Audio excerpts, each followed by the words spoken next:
Hi guys, for today's video, nagluto day kog burata pamahaw sa kong among babae. Kay nag-request siya pagbalik niya, nalutuan ako siya burata. Kanang burata, lami kayo na siya kung may mga jibin, may mga palaman. So, katong isa, nahuman na ko to siya luto, nagtuo kog naka-record na niya, wala man din na-record. Niya kanang isa, nabutang na nako sa gawas, inya karon mo pilit man siya sa case sa silupin. Nagkuha og isa ka purata kay para dili siya mo pilit no. Ako siyang gi kuha og balik sa freezer. Kinahanglan na siya nga nasa freezer. Plain purata din na siya, guys. So mao na no ang iyang pamahaw karon.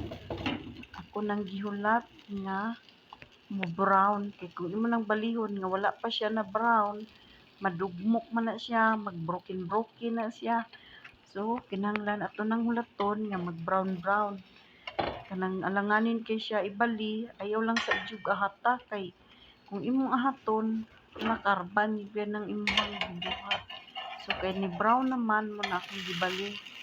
Kanang parata, sariling mantika lang yun niya ang luto. So, ingon ana no, kanang dili pa kay siya luto. So, ako pa na siyang balihon. Kinahanglan luto kay siya. O by the way guys, kanang inyong kalaha, kinahanglan nagbaga-baga na siya sa kainit. Kay dili na siya mo pilit kung imong kuanon. Isa lang. So, kana kung kalaha, nagbaga-baga din na siya sa kainit.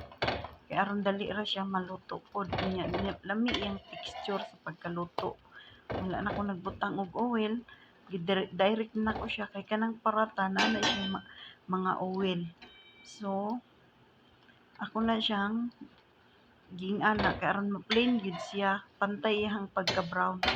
So ato na po nang balihon og balik para ang pikas maluto pod. See, nindot kaayo siya. Basta init ang imong kalaha. Og mo na yung pamahaw karon nga gi-request akong among babae lang. Sa akong tatay wala pa. So mo na no ang ako ang giluto karon.